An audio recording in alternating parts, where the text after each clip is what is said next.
तंत्रज्ञानाच्या क्षेत्रात नवनवीन कल्पनांची जडणघडण घडवणारी ऍपल कंपनी पुन्हा एकदा चर्चेत आली आहे. तिच्या नव्या आयफोन एअर या सर्वाधिक पातळ डिझाईन असलेल्या उपकरणाने जागतिक तंत्रजगताचे लक्ष वेधलंय. परंतु या सडपातळ ध्येययष्टीच्या बदल्यात ग्राहकांना करावा लागणारा त्याग समाज माध्यमांवर प्रचंड चर्चेचा विषय ठरलाय.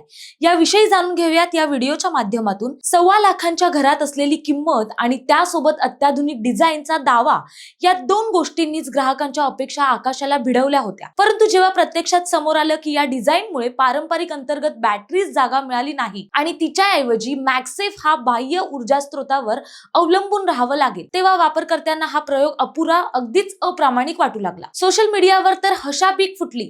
1.25 लाखांचा आयफोन विकत घ्या आणि त्याच्या सोबतीला एक बाह्य बॅटरी कायम बाळगा, असा उपरोधिक सूर उमटला. काहींनी याला ऍपलची सौंदर्याच्या मोहात पडलेली विसंगती म्हटलंय, तर काहींनी डिझाईनच्या नादात उपयुक्ततेचा बळी दिला गेला असा स्पष्ट आरोप केला. आधुनिक ग्राहक आता केवळ झगमगाटावर खुश होणार नाही, तो तांत्रिक भक्कमपणाची अपेक्षा करतो, दैनंदिन वापरातील सहजतेवर भर देतो. प्रीमियम ब्रँड विकत घेण्यामागे त्याची अपेक्षा असते की प्रत्येक सुविधा उच्चतम दर्जाची असावी. याचबरोबर या प्रसंगातून एक वेगळा सामाजिक पैलूही समोर येतो. पूर्वी ऍपल सारख्या कंपन्या आपली उत्पादने जेव्हा लॉन्च करत तेव्हा त्याला प्रचंड प्रमाणात ग्लॅमर आणि आभासमय आकर्षण लाभत असे. पण आता सोशल मीडियाच्या युगात वापरकर्ते निर्भीडपणे आपली नाराजी, उपहास आणि टीका जगासमोर मांडतात. मोठ्या ब्रँडलाही सामान्य ग्राहकांच्या न्यायासनावर उभं राहावं लागतं. खरं पाहता आयफोन एअर हा नक्कीच अभियांत्रिकीच्या कसोटीवर एक उल्लेखनीय टप्पा आहे. सडपातळ डिझाईन ही मानवी कौशल्याची एक सुंदर जंत्री आहे, परंतु या चकचकीत बाह्य रूपाच्या पलीकडे खरी कसोटी ठरते